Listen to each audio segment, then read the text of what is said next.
good evening, and welcome back to Drawing Journalism. I'm your host, Laura, and today's episode will be about journalism during the 1990s and the 2010s. But before I get on with the show, Shenan, go ahead and introduce yourself. Hi guys, I'm Shenan. Nice to meet you. She is a junior in the academy that I go to, and she loves history. Shenan, go ahead and tell them how much you love history. A lot. Yeah. So, to get on with the show, we're going to be talking about the present with social media and the internet being popular because of this new invention called the smartphone, which was made in 1992. Remember, if you have any questions at any point, I have a Google form in the description below, and I will be answering all questions on the next episode of Drawing Journalism. Yes, the next episode is the last episode of this podcast.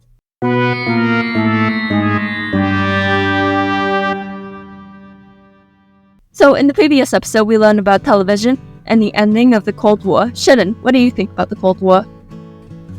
It's definitely an interesting part of history to research. You know, the Cold War, in its own little way, it has an impact on everything today, from our politics to our culture. Entire countries' national policies, their international policies are in the direct response to what they went through during the Cold War. And so it's definitely, both in general history and in the media we consume, a very, very important thing to study. Well, we are going to be leaving that in the past, and today we will be talking about what happened after the Cold War. Well, the US engaged war with Iran, unsurprisingly, and Bush was replaced with Bill Clinton, and the smartphone came out. How did this affect Americans, and how does media depict what we are doing abroad? That is what I will be going over during this episode, so stay tuned.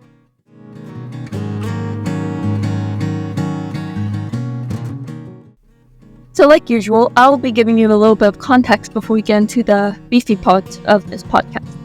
So, in 1991, the Soviet Union crumbled. Shenan, can you tell us more about how the Soviet Union crumbled?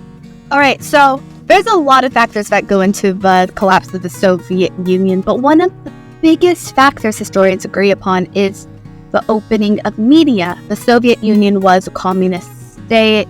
You know, it was the Big Red back in the days. And so, unsurprisingly, as in most countries that fall into the communist sphere, they did not have a very open media. It was state-controlled news, state-controlled newspapers. Everybody was spying on each other. And of course, that's a generalization, but you get the gist.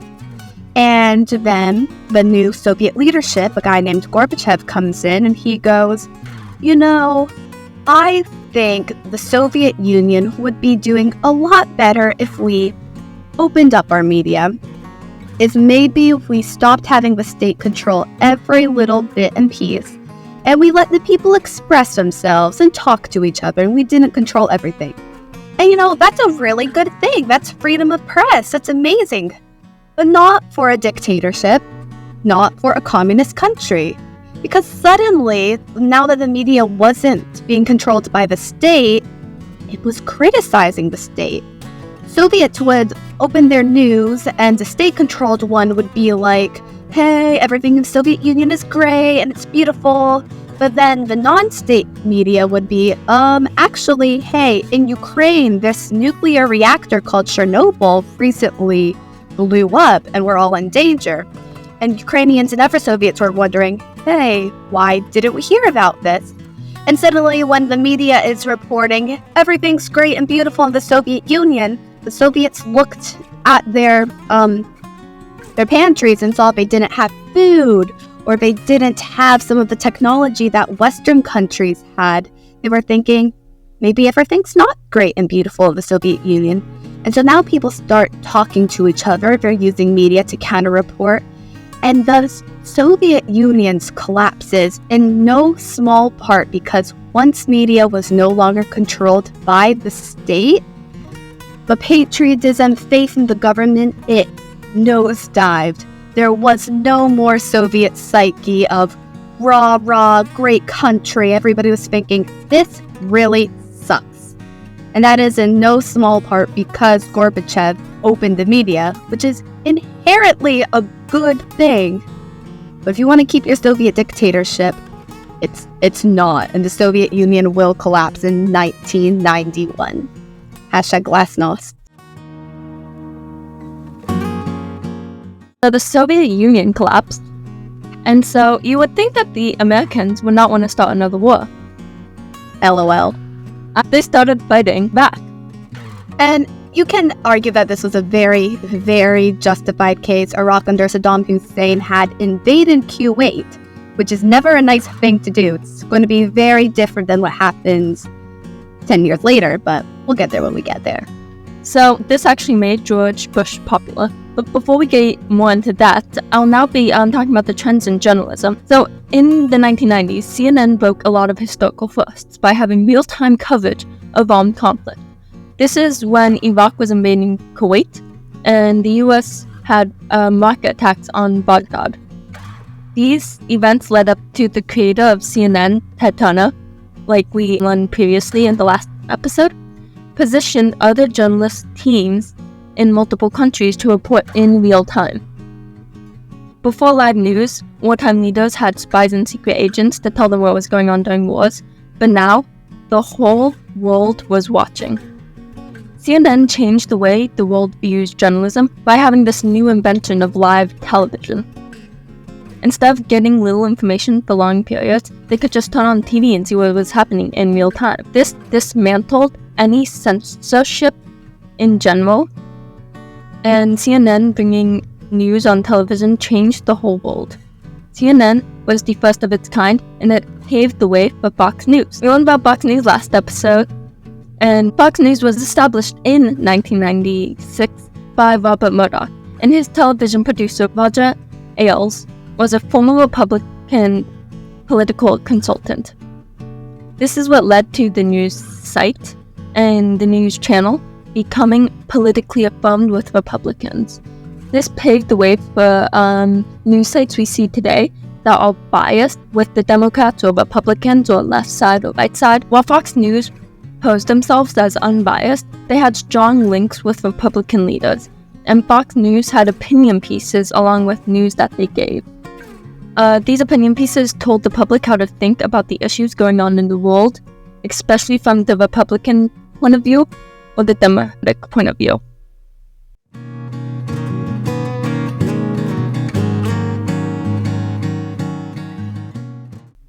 One event I want to talk about that the media depicted was the media coverage of the Gulf War. Shenan, can you tell us how the Gulf War began? Alright, so as we mentioned earlier, it's surprisingly simple, and it's never simple, but it had to be summarized. Saddam Hussein, the leader of Iraq, who was a notorious human rights abuser, he had come to power through a coup. He was, well, you can imagine, based on how his life ended, he was associated with terrorism. He was a very outspoken #West hater. And he decided, I'm going to invade Kuwait, which is a sovereign nation that does not want to be a part of Iraq, but I'm going to have Iraq invade Kuwait because I want access to their oil. That's the summary of it. And Kuwait, which is not very keen to be invaded by anyone, but especially not Iraq, goes to the United States of America, and they go to the United Nations and they say, hey, help us. And the United Nations goes, yeah, we are going to help you. Led by the United States of America, a bunch of United Nations members go into Kuwait in what's called Operation Desert Storm, and they hand Saddam's butt to him. Iraq loses terribly, and they're kicked out of Kuwait. Everybody aside from Saddam is happy, and we all celebrate, and then we don't take Saddam out of power.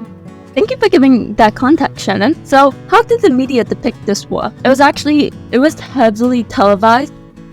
Unlike in World War I, World War II, or like the Vietnam War, since television was emerging and there was new live television, it was very heavily televised with satellite technologies, and it was broadcasted on a lot of American networks, such as CNN and ABC and NBC. Live television really trampled censorship, because how can you censor something that's happening live?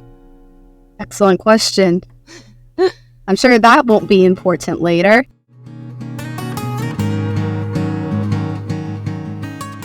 So, 1990s has ended. It's now the 2000s. Everything's new. We have smartphones coming out. We have new technology. We're so excited for the future. We have Legally Blonde.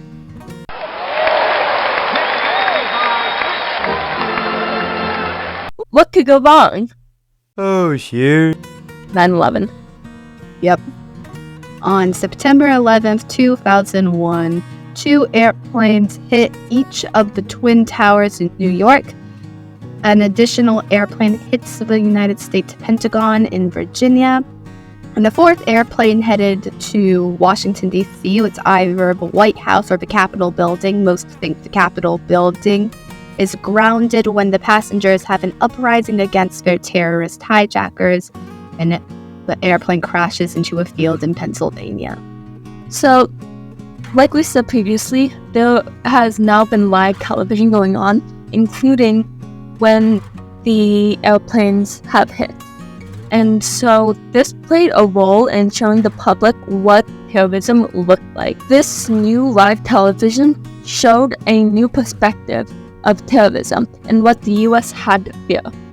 Mass hysteria, paranoia, anger, sadness, panic, fear in the American public, understandably. But that would fuel a lot of what would happen later. Hearing about 9/11, personally for me, I've heard a lot of people say they thought it was a movie at first. They thought it was a TV show because they were just coming out of a really nice place, having in the 1990s not any worries. You have to understand that 1990s United States of America was a totally new level of powerful and prosperous. Under the Clinton era, we saw the best economy in American history, I'm pretty sure.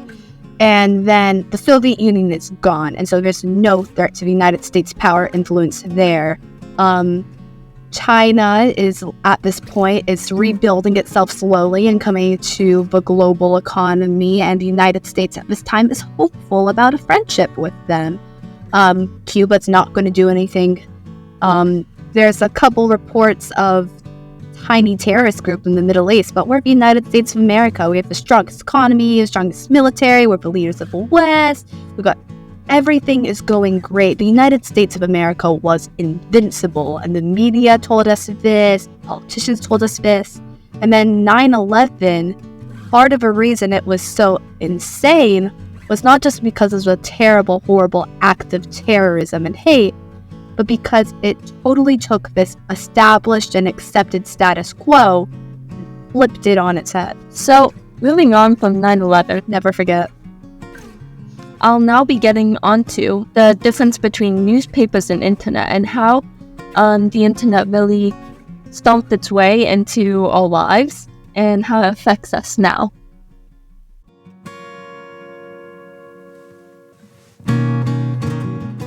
So, internet. What did the internet look like in the 2000s? World Wide Web, baby.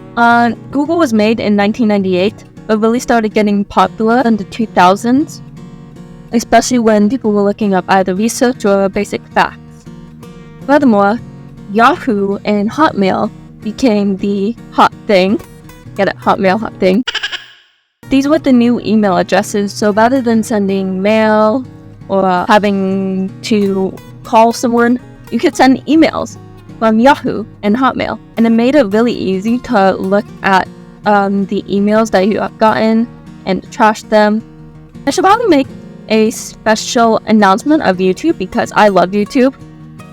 YouTube was made in 2005 in San Mateo, and I believe YouTube is a big part of our culture now because, like, especially Generation Z, because we watch a lot of media. Like, tell me how many hours you spend on YouTube, Shenan.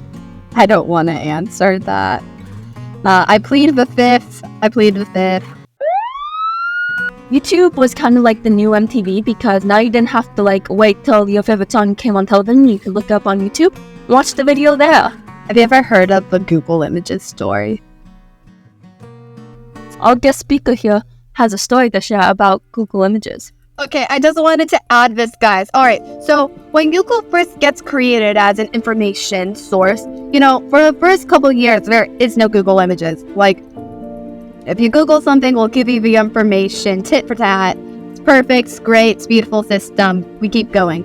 And then in 2000, at the 42nd Grammy Awards, this beautiful, young, talented lady named Jennifer Lopez shows up on the scene. And Jennifer Lopez at the Grammy Awards is wearing this risque, sexy, stunning green Versace dress.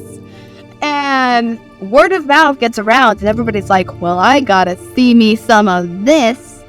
And Google users start rapidly searching Jennifer Lopez green dress, Jennifer Lopez green dress, Jennifer Lopez green dress. It doesn't even sound like a word anymore. And Google thought the same thing. They were like, yo, you're not asking us for information. You're not asking us for the capital of the Philippines. It's Manila, by the way.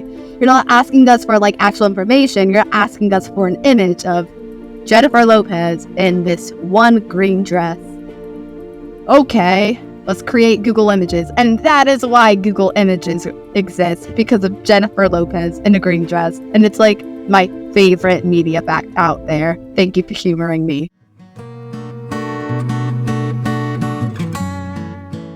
So now newspaper, we're kind of getting cast aside. I know some people still get newspapers to this day. However, we are now looking more at the internet, because the internet can provide the same news as newspapers, but faster and cheaper. So why is this important? Well, this leads to newspapers exaggerating their stories to get more viewership.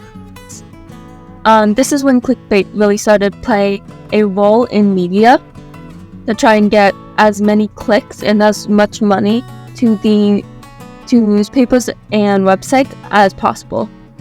Newspapers depended on internet ad revenue, and they started to put their newspapers online. Now if you look at New York Times, you can find it right on the internet. So they all depended on internet ad revenue, which led to a heightened pressure for headlines or stories that contributed to the company's bottom line. Clickbait helps newspapers achieve this goal. However, clickbait could be considered yellow journalism. So on the first episode, yellow journalism really changed the perspective of the public in America. And now clickbait is starting to do the same thing. This is mainly to try and get money for these newspapers. Clickbait causes panic to get newspapers more readership. I'm relating clickbait to yellow journalism because of its sensational nature. Which brings us to social media. But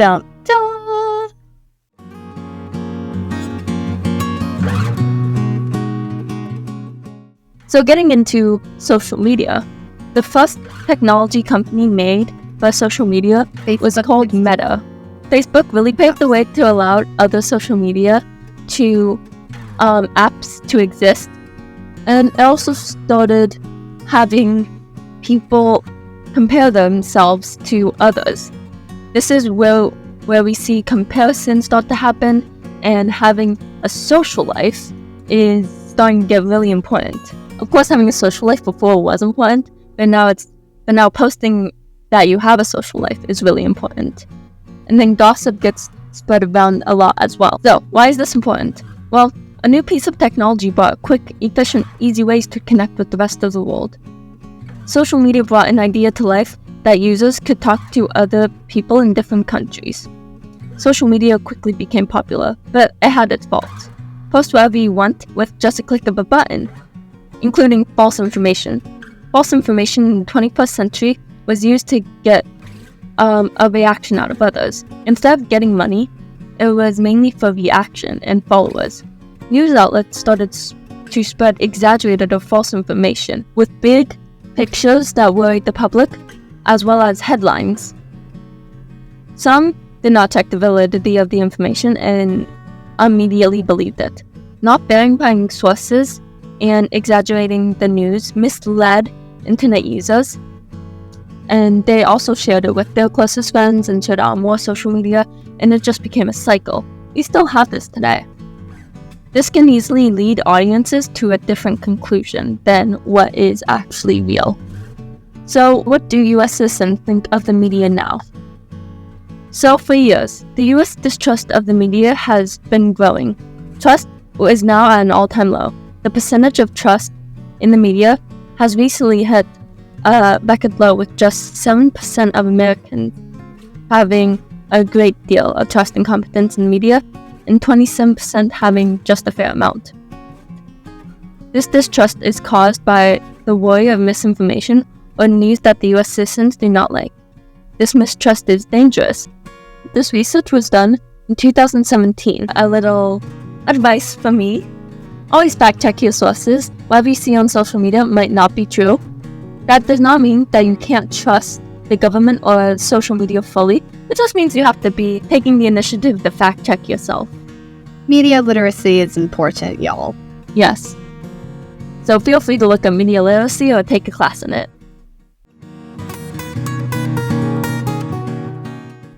Thank you for joining us on Drawing Journalism.